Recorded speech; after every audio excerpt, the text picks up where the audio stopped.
tunafahamu lini yatafanyika, lini yatakuwa, lini yatatokea, na tutayafahamuje? Ni pale ambapo tutakuwa watu ambao tuko mbele za Mungu kwa maombi.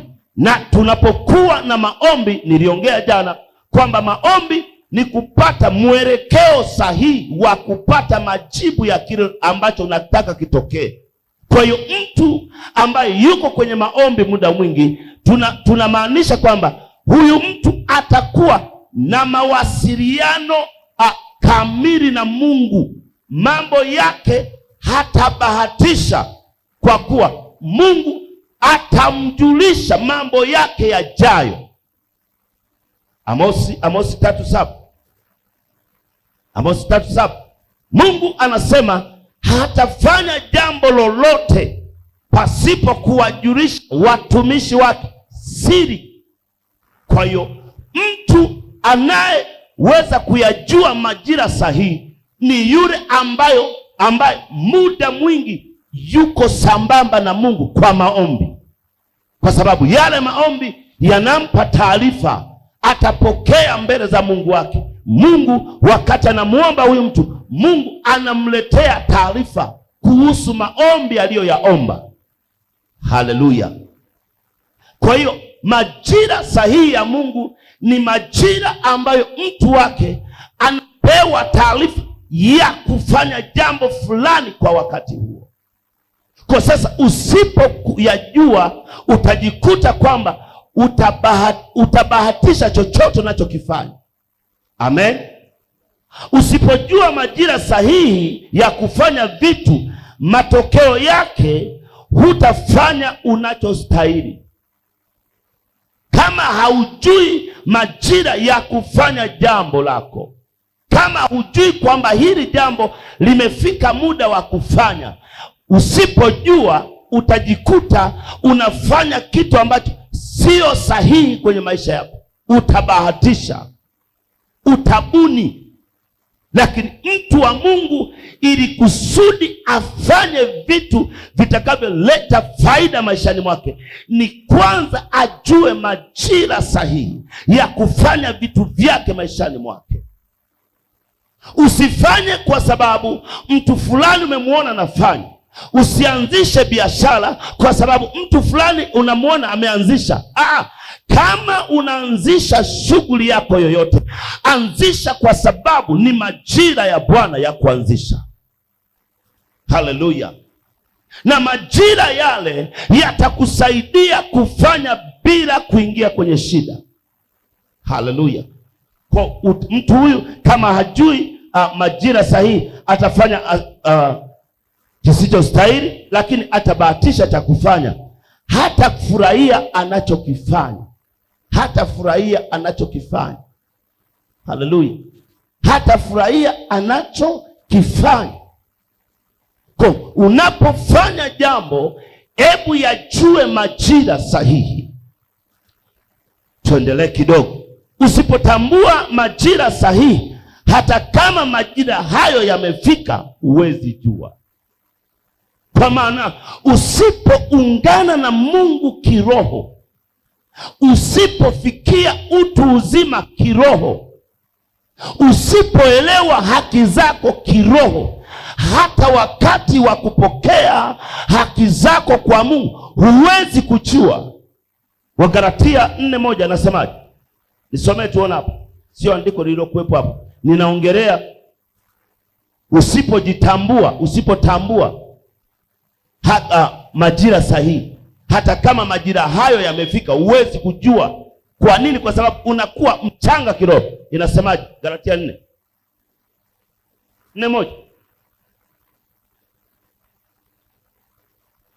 Galatia 4 ule mstari wa kwanza. Lakini inasema ya kuwa mrithi wakati wote awapo mtoto. Mrithi wakati wote awapo mtoto.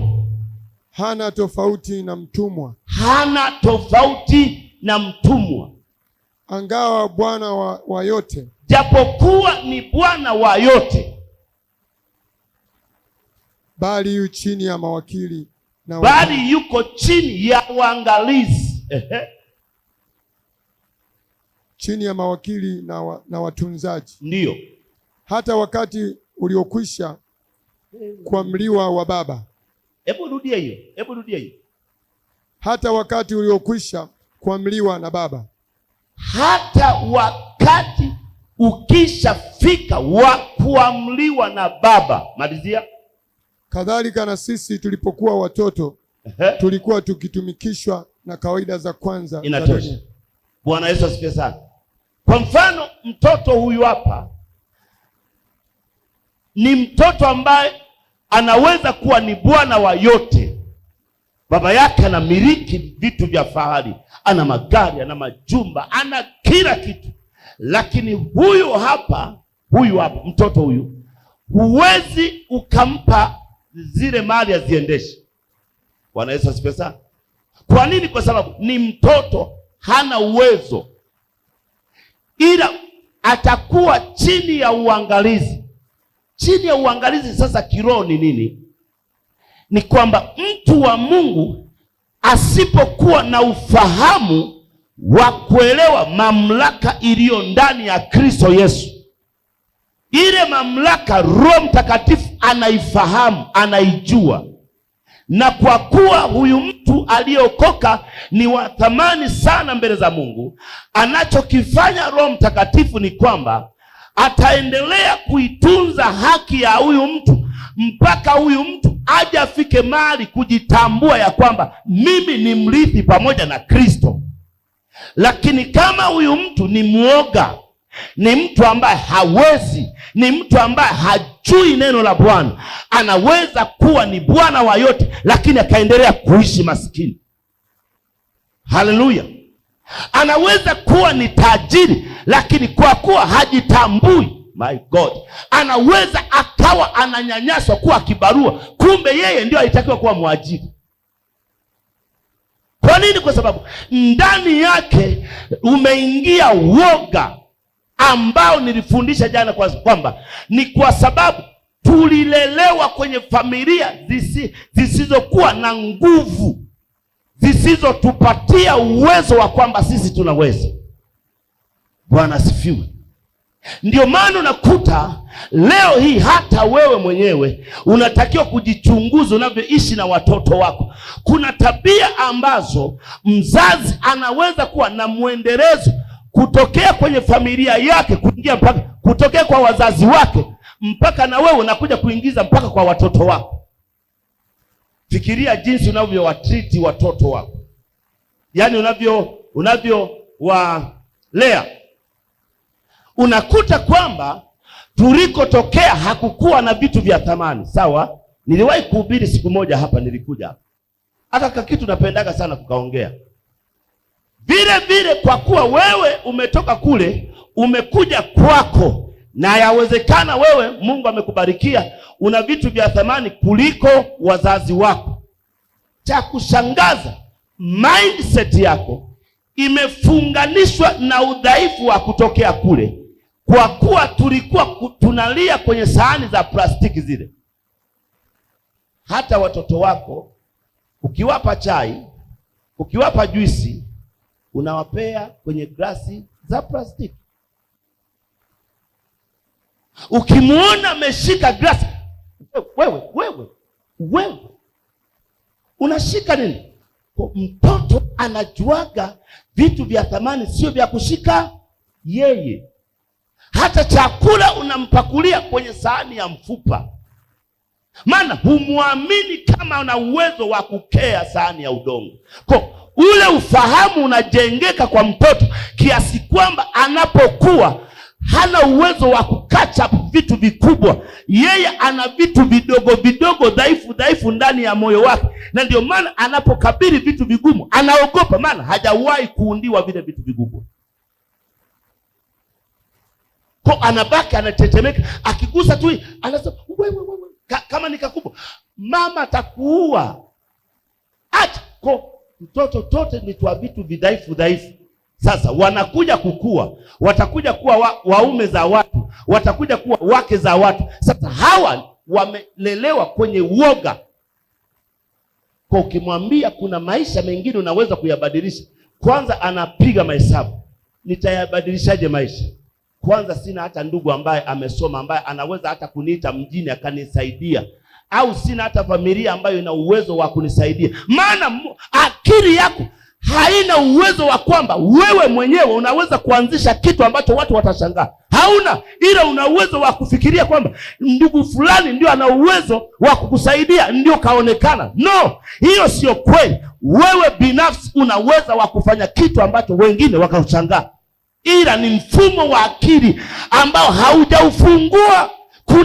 Kuna ufunguo, kuna chumba ndani ya moyo au kwenye ufahamu ambacho kikifunguliwa tu unashangaa Mungu anavyokupaisha viwango. Maana ndani yako kuna kila kitu, ila kinahitaji wewe utambue kwamba kipo ndani yako. Bwana Yesu asifiwe sana. Ndani ya kila mtu kuna vitu vya ajabu sana. Kuna vitu vya ajabu sana. Haleluya.